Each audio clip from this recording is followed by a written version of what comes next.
السلام علیکم ورحمۃ اللہ وبرکاتہ۔ اعوذ باللہ من الشیطان الرجیم، بسم اللہ الرحمن الرحیم۔ ہمارا جو قرآن پر اسٹڈی سرکل جاری ہیں، اس سلسلے میں الحمدللہ ہم سورہ مزمل مکمل کر چکے ہیں، اور آج انشاءاللہ سورہ مدثر جو ہے وہ ہم اس کا آغاز کرنے جا رہے ہیں۔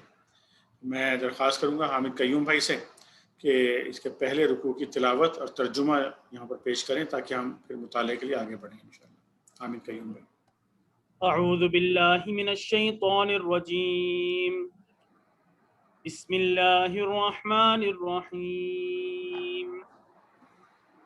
یا ایہا المدثر قم فانذر وربک فکبر وثیابک فطہر والرجز فاہجر ولا تمنن تستکثر وَلِرَبِّكَ فَاصْبِرْ فَإِذَا نُقِرَ فِي النَّاقُورِ فَذَلِكَ يَوْمَئِذٍ يَوْمٌ عَسِيرٌ عَلَى الْكَافِرِينَ غَيْرُ يَسِيرٌ ذَرْنِي وَمَنْ خَلَقْتُ وَحِيدًا وَجَعَلْتُ لَهُ مَالًا مَمْدُودًا وَبَنِينَ شُهُودًا ومهدت له تمهيدا ثم يطمع أن أزيد كلا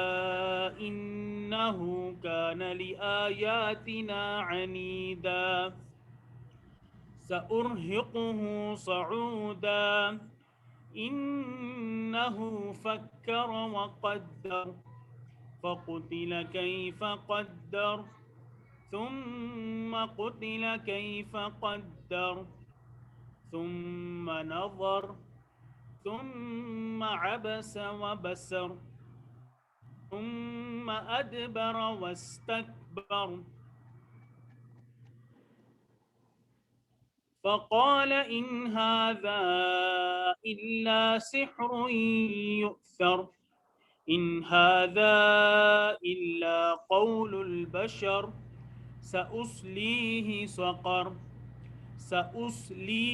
سقر وما أدراك ما سقر لا تبقي ولا تذر لواحة للبشر عليها 19 وما جعلنا أصحاب النار إلا ملائكة وما جعلنا عدتهم إلا فتنة للذين كفروا ليستيقن الذين أوتوا الكتاب ويزداد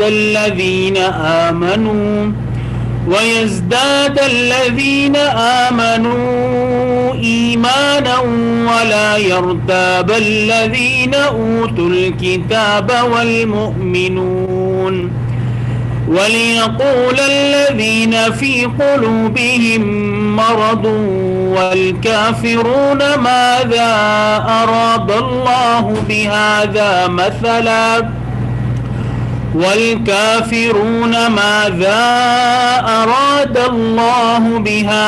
مثلا كذلك يضل الله من يشاء ويهدي من يشاء وما يعلم جنود ربك إلا هو وما هي إلا ذكرى للبشر۔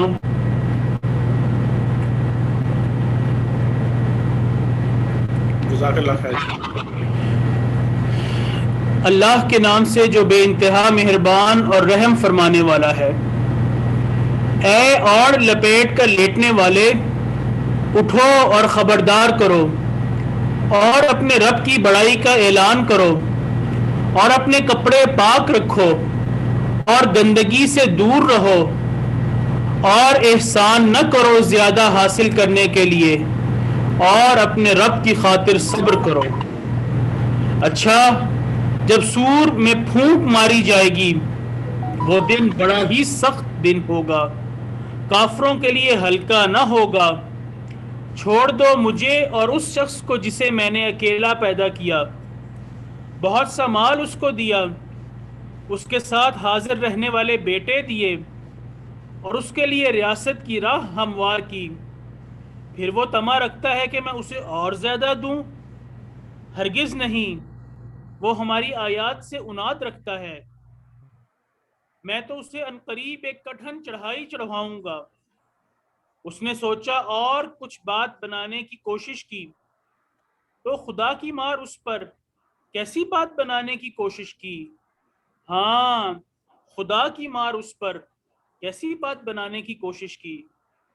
پھر لوگوں کی طرف دیکھا، پھر پیشانی سکیڑی اور منہ بنایا، پھر پلٹا اور تکبر میں پڑ گیا۔ آخرکار بولا کہ یہ کچھ نہیں ہے مگر ایک جادو جو پہلے سے چلا آ رہا ہے، یہ تو ایک انسانی کلام ہے، ان قریب میں اسے دوزخ میں جھونک دوں گا، اور تم کیا جانو کہ کیا ہے وہ دوزخ، نہ باقی رکھے نہ چھوڑے۔ اللہم اجرنا من النار۔ آمین۔ خار پلس دینے والی 19 کارکن اس پر مقرر ہیں، ہم نے دوزخ کے یہ کارکن فرشتے بنائے ہیں اور ان کی تعداد کو کافروں کے لیے فتنہ بنا دیا ہے تاکہ اہل کتاب کو یقین آ جائے اور ایمان لانے والوں کا ایمان بڑھے اور اہل کتاب اور مومنین کسی شک میں نہ رہیں، اور دل کے بیمار اور کفار یہ کہیں کہ بھلا اللہ کا اس عجیب بات سے کیا مطلب ہو سکتا ہے۔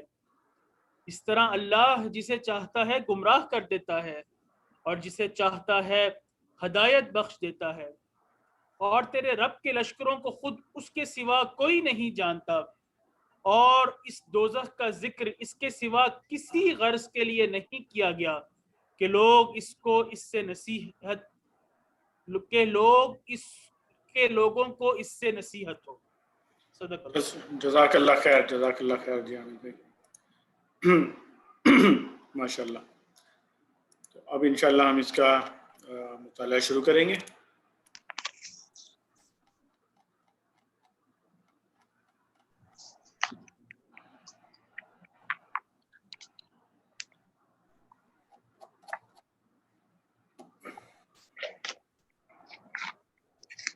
آج ہم آغاز ساجد بھائی سے کرواتے ہیں۔ ساجد بھائی آپ موجود ہیں ہمارے ساتھ؟ جی جی عامر بھائی، السلام علیکم۔ وعلیکم السلام ورحمۃ اللہ۔ جی میں پڑھتا ہوں۔ بسم اللہ الرحمن الرحیم۔ سورہ المدثر، نام پہلی ہی آیات کے لفظ المدثر کو اس سورہ کا نام قرار دیا گیا ہے، یہ بھی صرف نام ہے، مضامین کا عنوان نہیں ہے۔ زمانہ نزول، اس کی پہلی 7 آیات مکہ معظمہ کے بالکل ابتدائی دور کی نازل شدہ ہیں۔ بعض روایات جو بخاری مسلم ترمذی اور مسند احمد وغیرہ میں حضرت جابر بن عبداللہ سے منقول ہیں، ان میں تو یہاں تک کہا گیا ہے کہ یہ قرآن مجید کی اولین آیات ہیں جو رسول اللہ صلی اللہ علیہ وسلم پر نازل ہوئیں، لیکن امت میں یہ بات قریب بالاتفاق مسلم ہے کہ پہلی وحی جو حضور صلی اللہ علیہ وسلم پر نازل ہوئی وہ اقرا بسم ربک الذی خلق ہے، ما لم یعلم تک ہے۔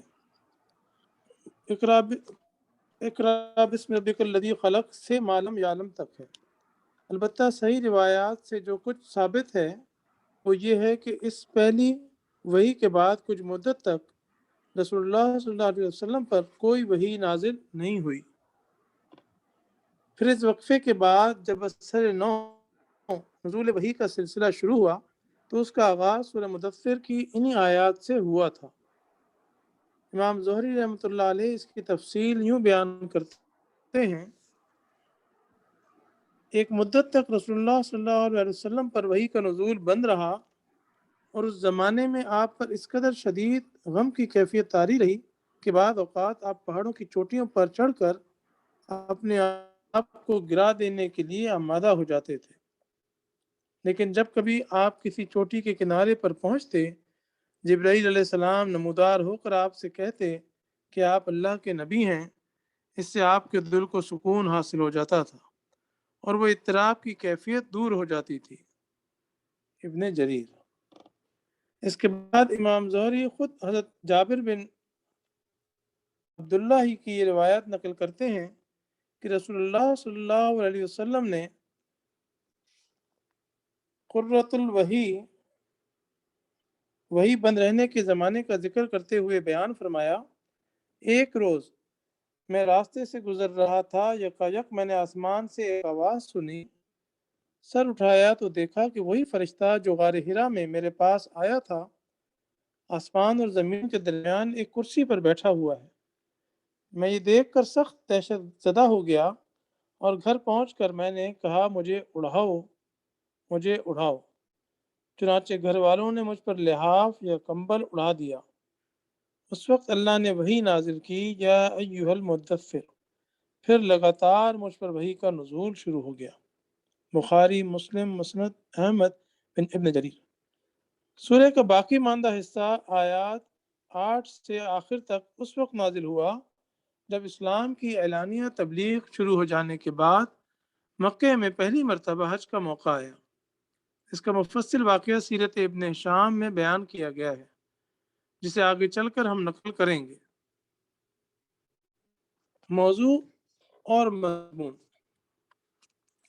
جیسا کہ پر بیان کیا گیا ہے، رسول اللہ صلی اللہ علیہ وسلم پر پہلی وحی جو بھیجی گئی تھی وہ سورہ علق کی ابتدائی 5 آیات پر مشتمل تھی، جس میں صرف یہ فرمایا گیا تھا کہ پڑھو اپنے رب کے نام سے جس نے پیدا کیا، ایک لوتھڑے سے انسان کی تخلیق کی، پڑھو اور تمہارے رب بڑا کریم ہے جس نے قلم سے علم سکھایا، انسان کو وہ علم دیا جسے وہ نہ جانتا تھا۔ یہ نزول وحی کا پہلا تجربہ تھا جو اچانک حضور اقدس صلی اللہ علیہ وسلم کو پیش آیا تھا۔ اس پیغام میں آپ کو یہ نہیں بتایا گیا تھا کہ آپ کس کار عظیم پر مامور ہوئے ہیں اور آگے کیا کچھ آپ کو کرنا ہے، بلکہ صرف ایک ابتدائی تعارف کرا کے آپ کو کچھ مدت کے لیے چھوڑ دیا گیا تھا تاکہ آپ کی طبیعت پر جو شدید بار اس پہلے تجربے سے پڑا ہے اس کا اثر دور ہو جائے اور آپ ذہنی طور پر آئندہ وحی وصول کرنے اور نبوت کے فرائض سنبھالنے کے لیے تیار ہو جائیں۔ اس وقفے کے بعد جب دوبارہ نزول وحی کا سلسلہ شروع ہوا تو اس سورہ کی ابتدائی 7 آیتیں نازل کی گئیں اور ان میں پہلی مرتبہ آپ کو یہ حکم دیا گیا کہ آپ اٹھیں اور خلق خدا کو اس روش کے انجام سے ڈرائیں جس پر وہ چل رہی ہے، اور اس دنیا میں جہاں دوسروں کی بڑائی کے ڈنکے بج رہے ہیں خدا کی بڑائی کا اعلان کریں۔ اس کے ساتھ آپ کو ہدایت فرمائی گئی کہ آپ جو کام آپ کو کرنا ہے اس کا تقاضا یہ ہے کہ آپ کی زندگی ہر لحاظ سے انتہائی پاکیزہ ہو اور آپ تمام دنیاوی فائدوں سے قطع نظر کر کے کامل اخلاص کے ساتھ خلق خدا کی اصلاح کا فریضہ انجام دیں۔ پھر آخری فقرے میں آپ کو تلقین کی گئی کہ اس فریضے کی انجام دہی میں جو مشکلات اور مصائب پیش آئیں ان پر آپ اپنے رب کی خاطر صبر کریں۔ اس فرمان الہی کی تعمیل میں جب رسول اللہ صلی اللہ علیہ وسلم نے اسلام کی تبلیغ شروع کی اور قرآن مجید کے پے در پہ نازل ہونے والی صورتوں کو آپ نے سنانا شروع کیا تو مکے میں کھلبلی مچ گئی اور مخالفتوں کا ایک طوفان اٹھ کھڑا ہوا۔ چند مہینے اس حال پر گزرے تھے کہ حج کا زمانہ آ گیا اور مکے کے لوگوں کو یہ فکر لاحق ہوئی کہ اس موقع پر تمام عرب سے حاجیوں کے قافلے آئیں گے۔ اگر محمد صلی اللہ علیہ وسلم نے ان قافلوں کی قیام گاہوں پر جا کر آنے والے حاجیوں سے ملاقاتیں کیں اور حج کے اجتماعات میں جگہ جگہ کھڑے ہو کر قرآن جیسا بے نظیر اور مؤثر کلام سنانا شروع کر دیا تو عرب کے ہر گوشے تک ان کی دعوت پہنچ جائے گی اور نہ معلوم کون اس سے متاثر ہو جائے۔ اس لیے قریش کے سرداروں نے ایک کانفرنس کی جس میں طے کیا گیا کہ حاجیوں کے آتے ہی ان کے اندر رسول اللہ صلی اللہ علیہ وسلم کے خلاف پروپیگنڈا شروع کر دیا جائے۔ اس پر اتفاق ہو جانے کے بعد ولید بن مغیرہ نے حاضرین سے کہا کہ اگر آپ لوگوں نے محمد صلی اللہ علیہ وسلم کے متعلق مختلف باتیں لوگوں سے کہیں تو ہم سب کا اعتبار جاتا رہے گا، اس لیے کوئی ایک بات طے کر لیجیے جسے سب بالاتفاق کہیں۔ لوگوں نے کہا کہ محمد کو کاہن کہیں گے۔ ولید نے کہا نہیں، خدا کی قسم وہ کاہن نہیں ہے، ہم نے کاہنوں کو دیکھا ہے، جیسی باتیں وہ گنگناتے ہیں اور جس طرح کے فکرے وہ جوڑتے ہیں، قرآن کو ان سے کوئی دور کی نسبت بھی نہیں۔ قرآن، یہ لفظ ہم دیکھ، قرآن، قرآن، جی جی، قرآن کو ان سے کوئی دور کی نسبت بھی نہیں ہے۔ قرآن، جی جی قرآن کو ان سے کوئی دور کی نسبت بھی نہیں ہے۔ جی، کچھ اور لوگ بولے انہیں مجنون کہا جائے۔ ولید نے کہا وہ مجنون بھی نہیں ہے، ہم نے دیوانے اور پاگل دیکھے ہیں، اس حالت میں آدمی جیسی بہکی بہکی باتیں اور الٹی سیدھی حرکات کرتا ہے وہ کسی سے چھپی ہوئی نہیں ہے۔ کون باور کرے گا کہ محمد صلی اللہ علیہ وسلم جو کلام پیش کرتے ہیں وہ دیوانگی کی بڑھ ہے؟ کہ جنون کے دورے سے کہ جنون کے دورے میں آدمی یہ باتیں کر سکتا ہے۔ لوگوں نے کہا اچھا تو پھر ہم شاعر کہیں گے، ولید نے کہا وہ شاعر بھی نہیں ہے، ہم شعر کی ساری اقسام سے واقف ہیں، اس کلام پر شاعری کی قسم کا اطلاق بھی نہیں ہو سکتا۔ لوگ بولے تو ان کو ساحر کہا جائے۔ ولید نے کہا وہ ساحر بھی نہیں ہے، جادوگروں کو ہم جانتے ہیں اور اپنے جادو کے لیے جو طریقے وہ اختیار کرتے ہیں ان سے بھی ہم واقف ہیں، یہ بات بھی محمد پر چسپاں نہیں ہوتی۔ پھر ولید نے کہا ان باتوں میں سے جو بات بھی تم کرو گے لوگ اس کو ناروا الزام سمجھیں گے، خدا کی قسم اس کلام میں بڑی حلاوت ہے، اس کی جڑیاں بڑی ثمردار ہیں۔ اس پر ابو جہل ولید کے سر ہو گیا اور اس نے کہا تمہاری قوم تم سے راضی نہ ہوگی جب تک تم محمد کے بارے میں کوئی بات نہ کہو۔ اس نے کہا اچھا مجھے سوچ لینے دو۔ پھر سوچ کر بولا قریب ترین بات جو کہی جا سکتی ہے وہ یہ ہے کہ تم عرب کے لوگوں سے کہو یہ شخص جادوگر ہے، یہ ایسا کلام پیش کر رہا ہے جو آدمی کو اس کے باپ، بھائی، بیوی، بچوں اور سارے خاندان سے جدا کر دیتا ہے۔ ولید کی اس بات کو سب نے قبول کر لیا۔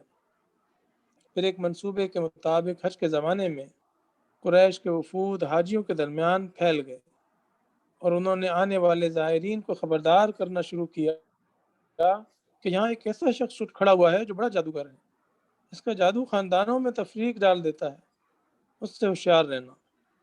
مگر اس کا نتیجہ یہ ہوا کہ قریش نے رسول اللہ صلی اللہ علیہ وسلم کا نام خود ہی سارے عرب میں مشہور کر دیا۔ سیرہ ابن ہشام جلد اول صفحہ 288 تا 299۔ اس قصے کا یہ حصہ کہ ابو جہل کے اصرار پر ولید نے یہ بات کہی تھی، اکرمہ کی روایت سے ابن جریر نے اپنی تفسیر میں نقل کیا ہے۔ یہی واقعہ ہے جس پر سورہ کے دوسرے حصے میں تبصرہ کیا گیا ہے۔ اس کے مضامین کی ترتیب یہ ہے، آیت 8 سے 10 تک منکرین حق کو خبردار کیا گیا ہے کہ آج جو کچھ وہ کر رہے ہیں اس کا برا انجام وہ قیامت کے روز دیکھ لیں گے۔ آیت 11 سے 26 تک ولید بن مغیرہ کا نام لیے بغیر یہ بتایا گیا ہے کہ اللہ تعالیٰ نے اس شخص کو کیا کچھ نعمتیں دی تھیں اور ان کا جواب اس نے کیسی حق دشمنی کے ساتھ دیا ہے۔ اس سلسلے میں اس کی ذہنی کشمکش کی پوری تصویر کھینچ دی گئی کہ ایک طرف دل میں وہ محمد صلی اللہ علیہ وسلم اور قرآن کی صداقت کا قائل ہو چکا تھا، مگر دوسری طرف اپنی قوم میں اپنی ریاست و جاہت کو بھی خطرے میں نہ ڈالنا چاہتا تھا۔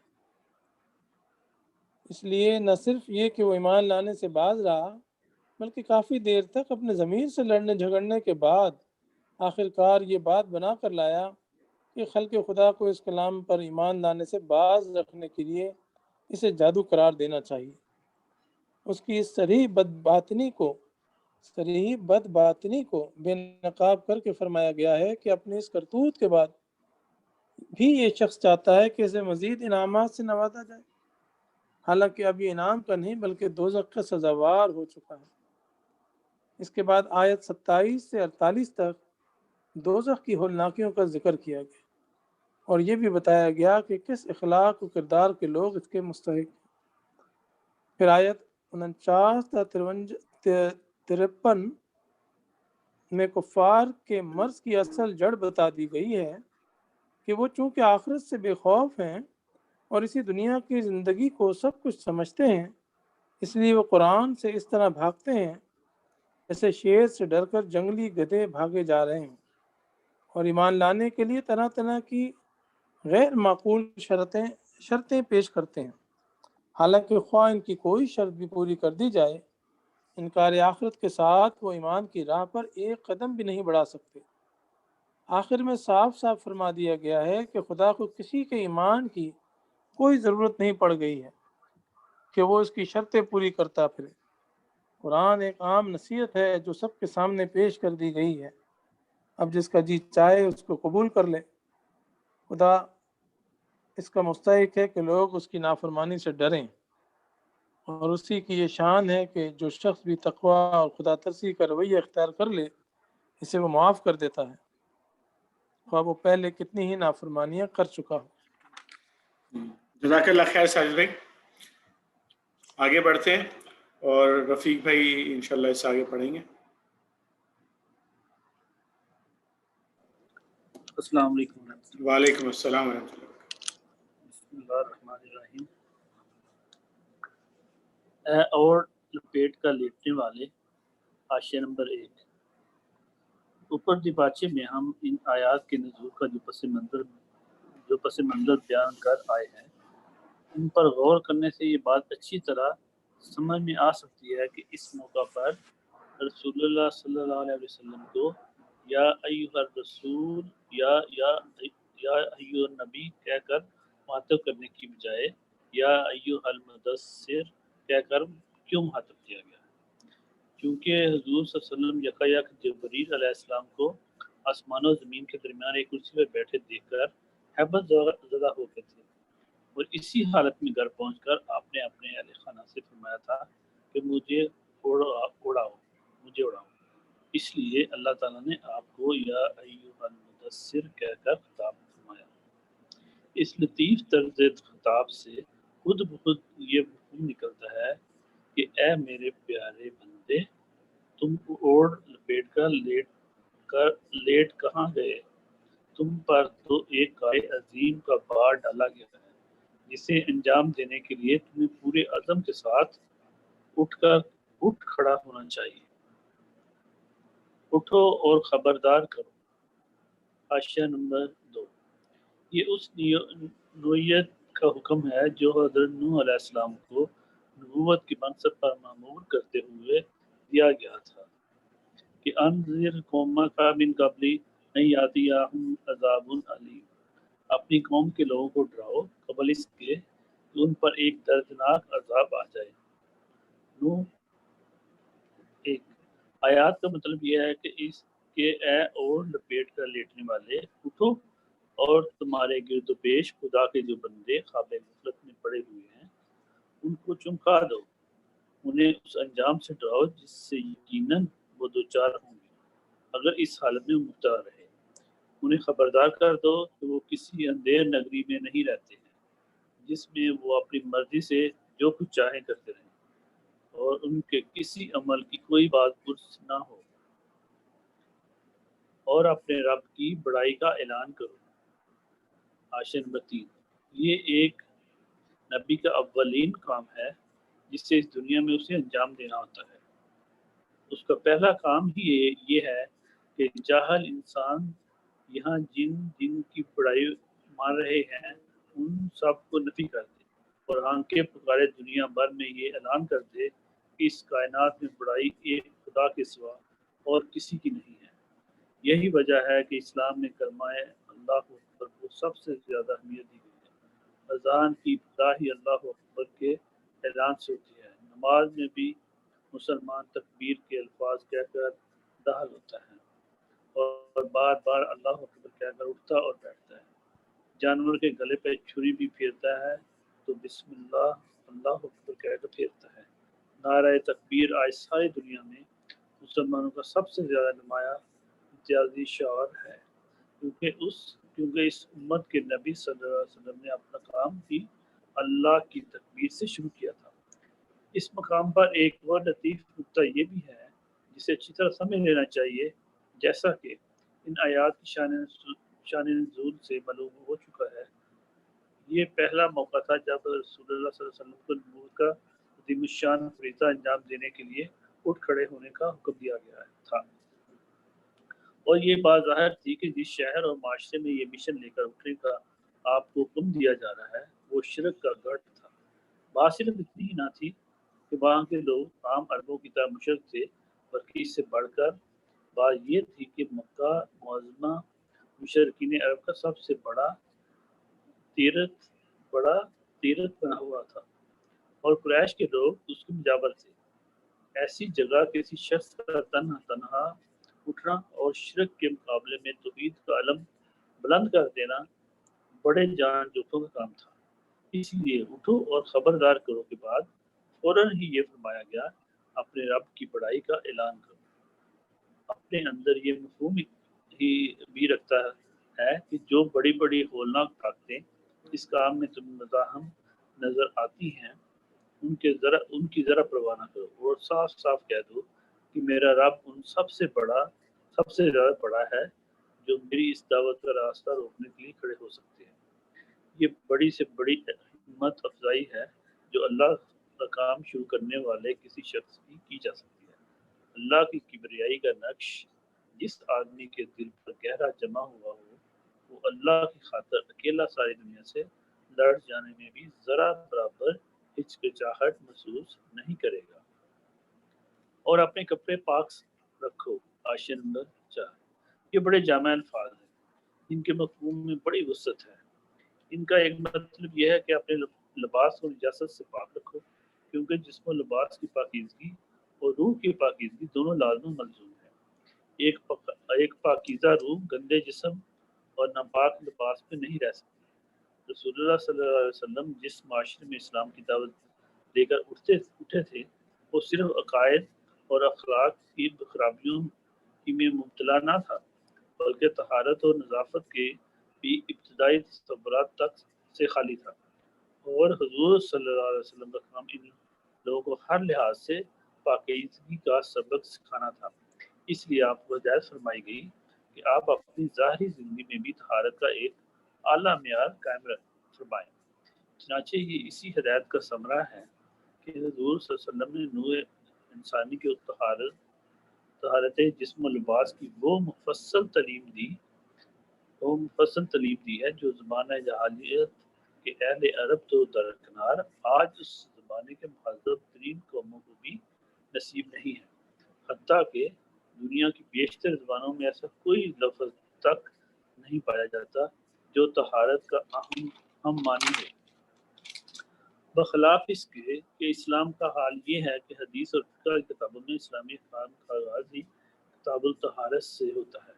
اس میں پاکی اور ناپاکی کی فرق اور پاکیزگی کے طریقوں کو انتہائی تفصیلی جزئیات کے ساتھ بیان کیا گیا ہے۔ دوسرا مفہوم ان الفاظ کا یہ ہے، اپنا لباس صاف ستھرا رکھو۔ راہبانہ تصورات نے دنیا میں مذہبیت کا معیار یہ قرار دیا تھا کہ آدمی جتنا زیادہ میلا کچیلا ہو اتنا ہی زیادہ وہ مقدس ہوتا ہے۔ اگر کوئی ذرا اجلے کپڑے ہی پہن لیتا تو سمجھا جاتا کہ وہ دنیا دار انسان ہے، حالانکہ انسانی فطرت میل کچال سے نفرت کرتی ہے، اور شائستگی کی معمولی حس بھی جس شخص کے اندر موجود ہو وہ صاف ستھرے انسان ہی سے مانوس ہوتا ہے۔ اسی بنا پر اللہ کے راستے کی طرف دعوت دینے والے کے لیے یہ بات ضروری قرار دے دی گئی ہے کہ اس کی ظاہری حالت بھی ایسی پاکیزہ اور نفیس ہونی چاہیے کہ لوگ اسے عزت کی نگاہ سے دیکھیں، اور اس کی شخصیت میں کوئی ایسی کثافت نہ پائی جائے جو طباع کو اس سے متنفر کرنے والی ہو۔ تیسرا مفہوم اس ارشاد کا یہ ہے کہ اپنے الفاظ کو اخلاقی عیوب سے پاک رکھو۔ تمہارا لباس ستھرا اور پاکیزہ تو ضرور ہو، مگر اس میں فخر و غرور ریا اور نمائش، ٹھاٹ باٹ اور شانہ شوکت اور شائبہ تک نہ ہونا چاہیے۔ لباس وہ اولین چیز ہے جو آدمی کی شخصیت کا تعارف لوگوں سے کراتی ہے۔ جس قسم کا لباس کوئی شخص پہنتا ہے اس کو دیکھ کر لوگ پہلی نگاہ ہی میں یہ اندازہ کر لیتے ہیں کہ وہ کس قسم کا آدمی ہے۔ رئیسوں اور نوابوں کے لباس، مذہبی پیشہ وروں کے لباس، متکبر اور برخود غلط لوگوں کے لباس، چورے اور کمزور لوگوں کے لباس، بدکوارہ اور آوارہ منش لوگوں کے لباس، سب اپنے اپنے پہننے والوں کے مزاج کی نمائندگی کرتے ہیں۔ اللہ کی طرف بلانے والے کا مزاج ایسے سب لوگوں سے فطرتاً مختلف ہوتا ہے، اس لیے اس کا لباس بھی ان سب سے لازماً مختلف ہونا چاہیے۔ اس کو ایسا لباس پہننا چاہیے جسے دیکھ کر ہر شخص یہ محسوس کر لے کہ وہ ایک شریف اور شائستہ انسان ہے اور نفس کی کسی برائی میں مبتلا نہیں ہے۔ چوتھا مفہوم اس کا یہ ہے کہ اپنا دامن پاک رکھو۔ اردو زبان کی طرح عربی زبان میں بھی پاک دامنی کے ہم معنی الفاظ اخلاقی برائیوں سے پاک ہونے اور عمدہ اخلاق سے آراستہ ہونے کے لیے استعمال کیے جاتے ہیں۔ ابن عباس، ابراہیم نخعی، شعبی، عطا، مجاہد، قتادہ، سعید بن جبیر، حسن بصری اور دوسرے کابرین مفسرین نے اس آیات کا یہی مطلب بیان کیا ہے کہ اپنے اخلاق پاکیزہ رکھو اور ہر قسم کی برائی سے بچو۔ عربی محاورے میں کہتے ہیں فلان طاہر الثیاب و فلان طاہر الذیل، فلاں شخص کے کپڑے پاک ہیں اور اس کا دامن پاک ہے، اور اس سے مراد یہ ہوتی ہے کہ اس کے اخلاق اچھے ہیں۔ اس کے برعکس فلاں انسیاب، اس شخص کے کپڑے گندے ہیں، اور مطلب یہ ہوتا ہے کہ یہ ایک بد معاملہ آدمی ہے، اس کے کولو قرار کا کوئی اعتبار نہیں۔ جزاک اللہ خیر رفیق بھائی، جزاک اللہ خیر۔ اس کے بعد حفیظ الرحمان بھائی آپ پڑھیں گے۔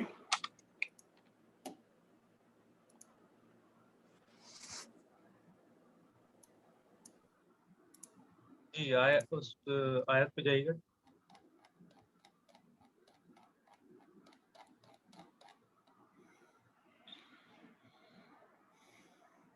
جی یہ نمبر 5 آپ نے پڑھنا ہے، گندگی سے دور رہو احسان نہ کرو، یہ آیت پڑھ لیں آپ۔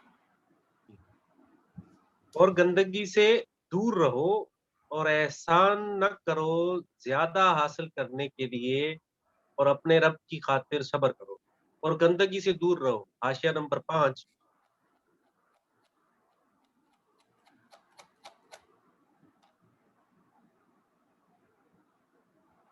گندگی سے مراد ہر قسم کی گندگی ہے، خواہ وہ عقائد اور خیالات کی ہو، یا اخلاق و اعمال کی، یا جسم و لباس اور رہن سہن کی۔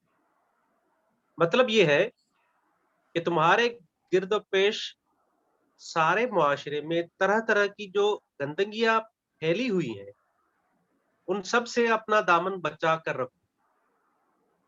کوئی شخص کبھی تم پر یہ حرف نہ رکھ سکے کہ جن برائیوں سے تم لوگوں کو روک رہے ہو ان میں سے کسی کا بھی کوئی شائبہ تمہاری اپنی زندگی میں پایا جاتا ہے۔ حاشیہ نمبر 6۔ اصل الفاظ ہے وَلَا تَمْنُن تَسْتَكْثِرْ۔ ان کے مفہوم میں اتنی وسعت ہے کہ کسی ایک فقرے میں ان کا ترجمہ کر کے پورا مطلب ادا نہیں کیا جا سکتا۔ ان کا ایک مفہوم یہ ہے کہ جس پر بھی احسان کرو بے غرضہ نہ کرو۔ تمہاری عطا اور بخشش اور سخاوت اور حسن سلوک محض اللہ کے لیے ہو، اس میں کوئی شائبہ اس خواہش کا نہ ہو کہ احسان کے بدلے میں تمہیں کسی قسم کی دنیوی فوائد حاصل ہو۔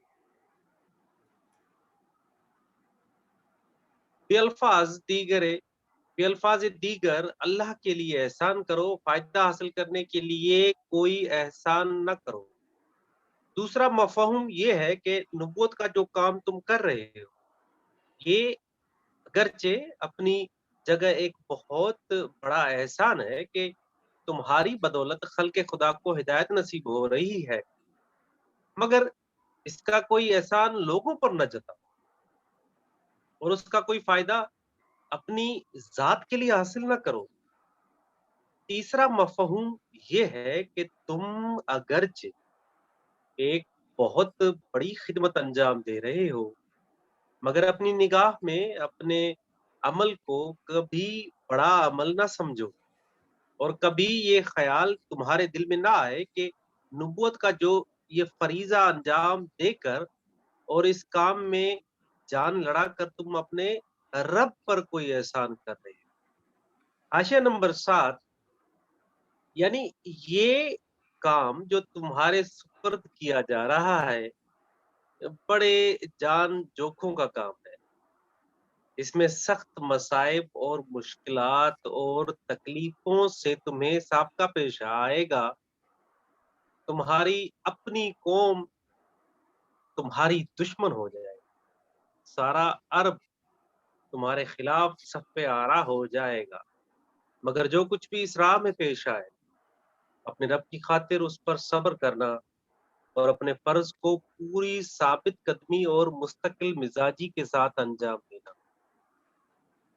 اس سے باز رکھنے کے لیے خوف، طمع، لالچ، دوستی، دشمنی، محبت، ہر چیز تمہارے راستے میں حائل ہو۔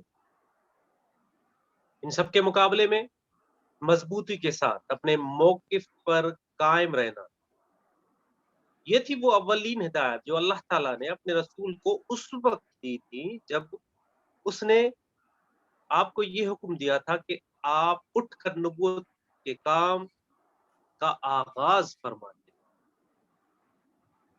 کوئی شخص اگر ان چھوٹے چھوٹے فکروں پر اور ان کے معانی پر غور کرے تو اس کا دل گواہی دے گا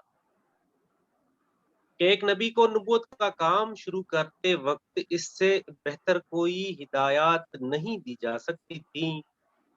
ان میں یہ بھی بتا دیا گیا کہ آپ کو کام کیا کرنا ہے، اور یہ بھی سمجھا دیا گیا کہ اس کام کے لیے آپ کی زندگی اور آپ کے اخلاق اور معاملات کیسے ہونے چاہیے، اور یہ تعلیم بھی دے دی گئی کہ یہ کام آپ کس نیت، کس ذہنیت اور کس طرز فکر کے ساتھ انجام دیں، اور اس بات سے بھی خبردار کر دیا گیا کہ اس کام میں آپ کو کن کن حالات سے سابقہ پیش آنا ہے اور ان کا مقابلہ آپ کو کس طرح کرنا ہوگا۔ آج جو لوگ تعصب میں اندھے ہو کر یہ کہتے ہیں کہ معاذ اللہ سرا کے دوروں میں یہ کلام رسول اللہ صلی اللہ علیہ وسلم کی زبان پر جاری ہو جایا کرتا تھا، اور وہ ذرا آنکھیں کھول کر ان فکروں کو دیکھیں اور خود سوچیں، یہ سرا کے کسی دورے میں نکلے ہوئے الفاظ ہیں یا ایک خدا کی ہدایات ہے جو رسالت کے کام پر مامور کرتے ہوئے وہ اپنے بندوں کو دے رہا ہے۔ اچھا جب سور میں پھونک ماری جائے گی وہ دن بڑا ہی سخت ہوگا، کافروں کے لیے ہلکا نہ ہوگا۔ حاشیہ نمبر 8، جیسا کہ ہم دیباچے میں بیان کر آئے ہیں، اس سورہ کا یہ حصہ ابتدائی آیات کے چند مہینے بعد اس وقت نازل ہوا تھا جب رسول اللہ صلی اللہ علیہ وسلم کی طرف سے علانیہ تبلیغ اسلام شروع ہو جانے کے بعد پہلی مرتبہ حج کا زمانہ آیا تھا، اور سرداران قریش نے ایک کانفرنس کر کے یہ طے کیا تھا کہ باہر سے آنے والے حاجیوں کو قرآن اور محمد صلی اللہ علیہ وسلم سے بدگمان کرنے کے لیے پروپیگنڈا کی ایک زبردست مہم چلائی جائے۔ ان آیات میں کفار کی اس کارروائی پر تبصرہ کیا گیا ہے، اور اس تبصرے کا آغاز ان الفاظ سے کیا گیا ہے جن کا مطلب یہ ہے کہ اچھا یہ حرکتیں جو تم کرنا چاہتے ہو کر لو، دنیا میں ان سے کوئی مقصد براری تم نے لے کر بھی لی تو اس روز اپنے برے انجام سے کیسے بچ نکلو گے جب سور میں پھونک ماری جائے گی اور قیامت برپا ہوگی۔ سور کی تشریح کے لیے ملاحظہ ہو تفہیم القرآن جلد اول، سورہ الانعام حاشیہ 47 جلد دوم، سورہ ابراہیم حاشیہ 57 جلد سوم، سورہ طٰہٰ حاشیہ 78، الحج حاشیہ جلد چہارم، یاسین حواشی 46 تا 47، سورہ الزمر۔ تو ہم یہاں پہ کچھ حاشیاز ہیں وہ جی، سورہ حج کا، کیونکہ یہ سور کے حوالے سے ہم پہلے کافی مرتبہ تفصیل سے پڑھ چکے ہیں، تو سورہ طٰہٰ سے ابھی آپ لے لیں حاشیہ 78، ایک دو پڑھ لیتے ہیں تاکہ وہ ذہن میں تازہ ہو جائے، اور پھر وہ آپ خود ہی جو ہے نا اس کو آئی جائے یہاں پہ دوبارہ سے، کیونکہ کئی مرتبہ ہم اس کا تفصیلی مطالعہ کر چکے ہیں آلریڈی۔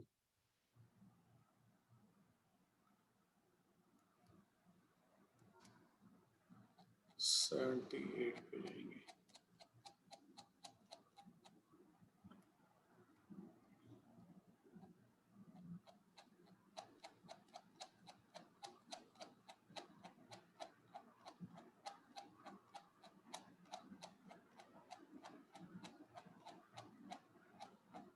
جی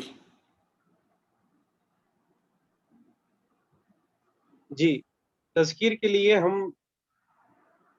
حاشیہ سورہ طٰہٰ کا کے حاشیہ حاشیہ سے جی سورہ طٰہٰ کے حاشیہ 78 جس میں سور کے بارے میں، سور یعنی نرسنگا، کرنا، یابو، آج کل اسی چیز کا قائم مقام بغل ہے جو فوج کو جمع یا منتشر کرنے اور ہدایات دینے کے لیے بجایا جاتا ہے۔ اللہ تعالیٰ اپنی کائنات کے نظم کو سمجھانے کے لیے وہ الفاظ اور اصطلاحیں استعمال فرماتا ہے جو خود انسانی زندگی میں اس سے ملتے جلتے نظم کے لیے استعمال ہوتی ہے۔ ان الفاظ اور اصطلاحوں کے استعمال سے مقصود ہمارے تصور کو اصل چیز کے قریب لے جانا ہے، نہ یہ کہ ہم سلطنت الہی کے نظم کی مختلف چیزوں کو بائنے ہی ان محدود معنوں میں لے لیں اور ان محدود صورتوں کی چیزیں سمجھ لیں جیسی کہ وہ ہماری زندگی میں پائی جاتی۔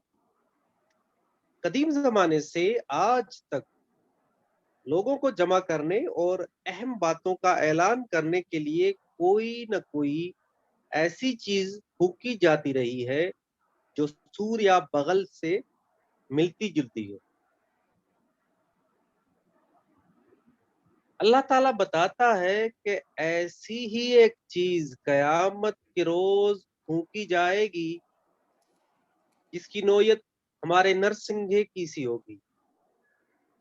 ایک دفعہ وہ پھونکی جائے گی اور سب پر موت طاری ہو جائے گی، دوسری دفعہ پھونکنے پر سب جی اٹھیں گے اور زمین کے ہر گوشے سے نکل نکل کر میدان حشر کی طرف دوڑنے لگیں گے۔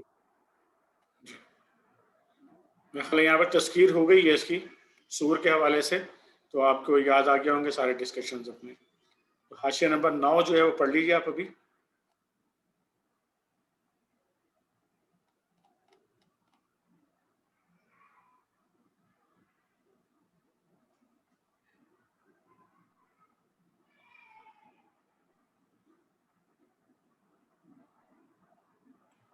جی حفیظ بھائی آپ ہیں؟ کافروں کے لیے ہلکا نہ ہوگا، ٹھیک، چھوڑ دو مجھے اور اس شخص کو جسے میں نے اکیلا پیدا کیا ہے۔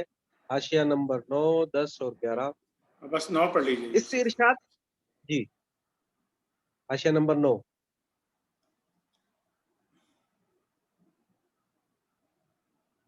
اس ارشاد سے خود بخود یہ نتیجہ نکلتا ہے کہ وہ دن ایمان لانے والوں کے لیے ہلکا ہوگا اور اس کی سختی صرف حق کا انکار کرنے والوں کے لیے مخصوص ہوگی۔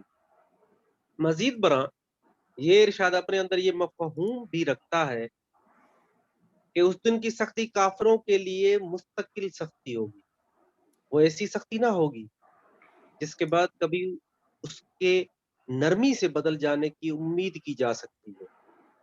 جی جزاک اللہ خیر حفیظ الرحمان بھائی، آج کا مطالعہ یہیں تک رکھیں گے انشاءاللہ، کیونکہ ہمارا وقت جو ہے وہ یہاں پر مکمل ہونے والا ہے آج کے لیے جو ہے ہمارا، اور یہ آج ہم نے یہاں تک پڑھ لیا ہے، آیت نمبر 10 تک بنیادی طور پر ہم نے پڑھ لیا ہے، حاشیہ نمبر 9 تک پڑھ لیا۔ تو یہاں تک آپ یہ دیکھ لیں کہ تقریباً 2 بنیادی طور پر یہاں تک میجر جو مضامین ہیں وہ یہاں تک پورے ہوئے ہیں۔ اس پر کوئی بھائی اپنے الفاظ میں چند منٹ میں ان باتوں کو جو آج ہم نے پڑھی ہیں آپ بیان کرنا چاہیں تو آپ بیان کر سکتے ہیں، کوئی سوال ہو تو سوال کر سکتے ہیں، اور جو آپ نے بات سمجھی ہے اسے آپ بیان کر سکتے ہیں۔ ابھی فلور آپ کے لیے، آپ ہینڈ ریز کر کے بھی بات کر سکتے ہیں، ویسے بھی کر سکتے ہیں۔ جی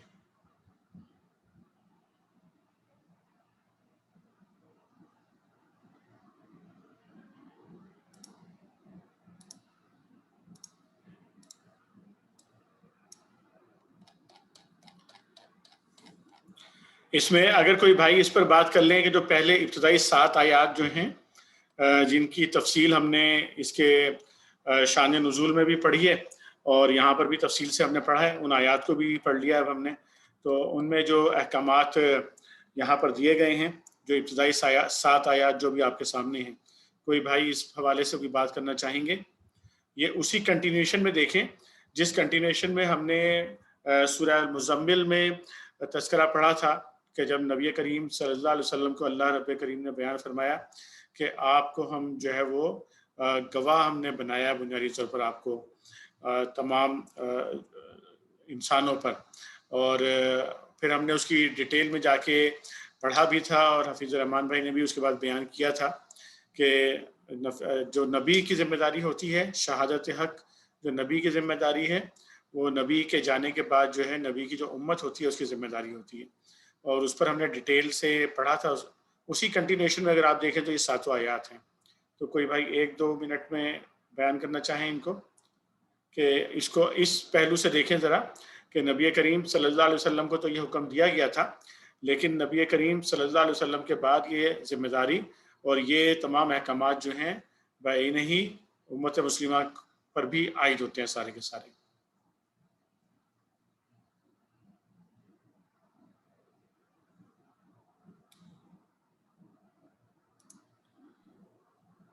یعنی یہاں پہ وہی چیز آ گئی سورہ مزمل اور سورہ مدثر میں کہ جب اٹھو اور خبردار کرو، اعلان کرو، اٹھ جاؤ، اب ذمہ داری آپ لوگوں کے اوپر عائد ہو گئی ہے۔ یعنی امت، جیسے ہم کہتے ہیں کہ ہم خوش نصیب ہے کہ آپ صلی اللہ علیہ وسلم کے امتی ہے اور آخری امت ہوں گے، جتنے ہم خوش نصیب ہیں اتنی احساس ذمہ داری اور جواب طلبی بھی ہوگی ہم سے۔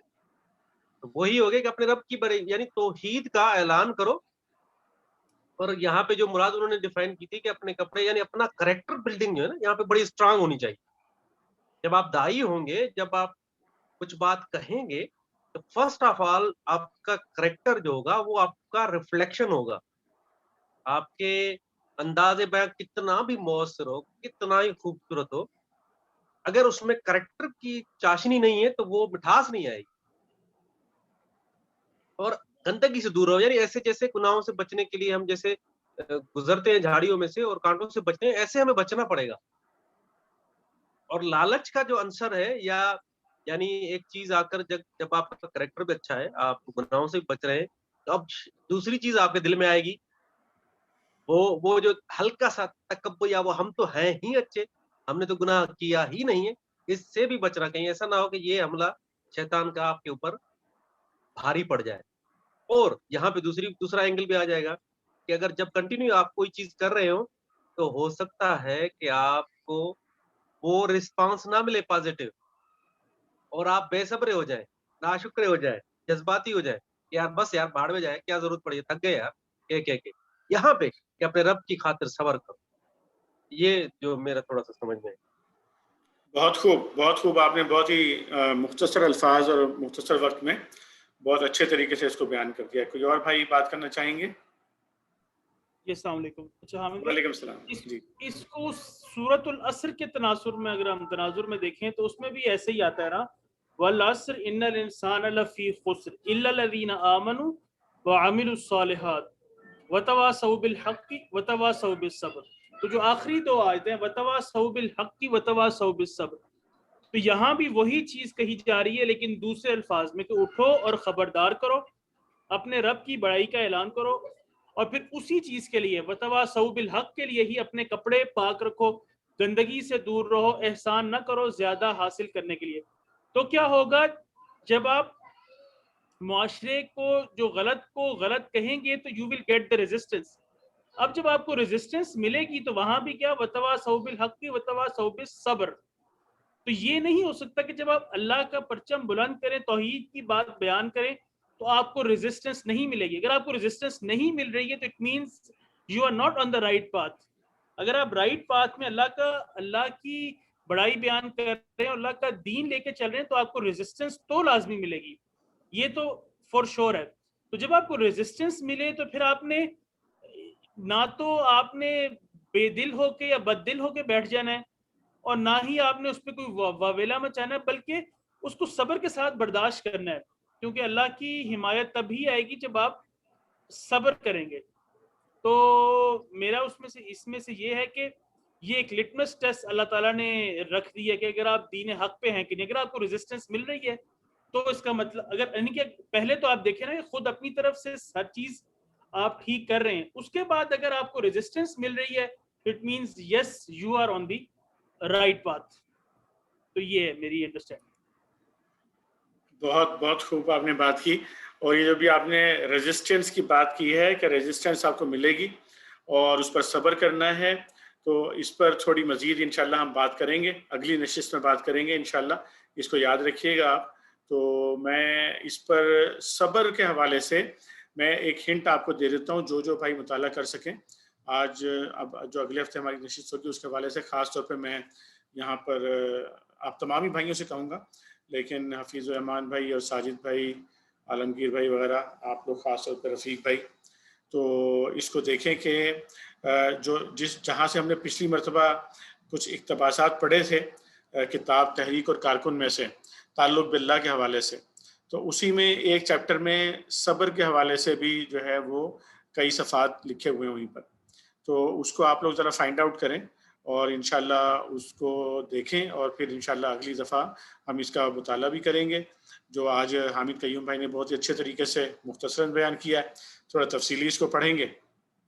اور ایک اور آخری بات آج کی میں کر کے یہیں پر نشست کو روکوں گا کہ یہاں اگر آپ غور کریں کہ ہمارے سامنے یہ آیا ہے کہ اس وقت اتنا سخت گندگی کا ماحول تھا، یعنی شرک کی گندگی موجود تھی پورے عرب کے اندر، بڑی بڑی اور چھوٹی چھوٹی ہر طرح کی برائیاں موجود تھیں. اور عرب کے اطراف میں روم اور ایران کی جو دونوں سپر پاورز تھیں وہ بھی جو ہے برے طریقے سے برائی کے اندر ڈوبی ہوئی تھی دونوں سپر پاورز. ایسے حالات میں اللہ تعالیٰ نے اپنے ایک بندے کو جو ہے یہ حکم دیا کہ اے اوڑھ لپیٹ کر لیٹنے والے، اٹھو اور خبردار کرو اور اپنے رب کی بڑائی کا اعلان کرو. اور آپ یہ دیکھیں کہ وہ ایسی جد و جہد تھی، اللہ تعالیٰ نے اس کے اندر ایسی برکت پیدا کی، اور نبی کریم صلی اللہ علیہ وسلم کو اتنی ہمت، جرأت اور استقامت اللہ تعالیٰ نے عطا فرمائی کہ آج اس دنیا کے اندر اربوں کی تعداد کے اندر، یعنی کہ 1.5 ارب سے زائد مسلمان موجود ہیں اس دنیا کے اندر، جو اللہ کے نبی صلی اللہ علیہ وسلم پر اپنی جان قربان کر دینے کو تیار ہیں. تو یعنی ایک فرد جب کھڑا ہوتا ہے بغیر مایوس ہوئے اور جب جد و جہد کرتا ہے اللہ کے رب کا، اپنے رب کی بڑائی کو قائم کرنے کے لیے، تو اللہ کی طرف سے اس کے اندر مدد بھی حاصل ہوتی ہے اور کامیابی بھی ملتی ہے. تو اس لیے کسی قسم کی مایوسی میں ہمیں نہیں پڑنا چاہیے، اور لوگوں کو بھی مایوسی سے نکالنا چاہیے ہمیں کہ اللہ تعالیٰ نے اس وقت تو بڑی تعداد میں اچھے مسلمانوں کو اللہ تعالیٰ نے زمین پر رکھا ہوا ہے. ایک اچھی خاصی تعداد ہے اچھے لوگوں کی. ضرورت صرف اس چیز کی ہے کہ وہ اچھے لوگ ہمت کر مل کر منظم ہو کر اس نیکی کو اور اللہ کے دین کو اور اللہ کے نام کو اس دنیا کے اندر غالب کرنے کے لیے بھرپور جد و جہد کریں. انشاءاللہ کامیابی حاصل ہوگی. اسی کے ساتھ آج کی نشست کا اختتام کریں گے. دعا آج ہم ساجد بھائی سے کہیں گے کہ دعا کے ساتھ آپ اختتام فرمائیں.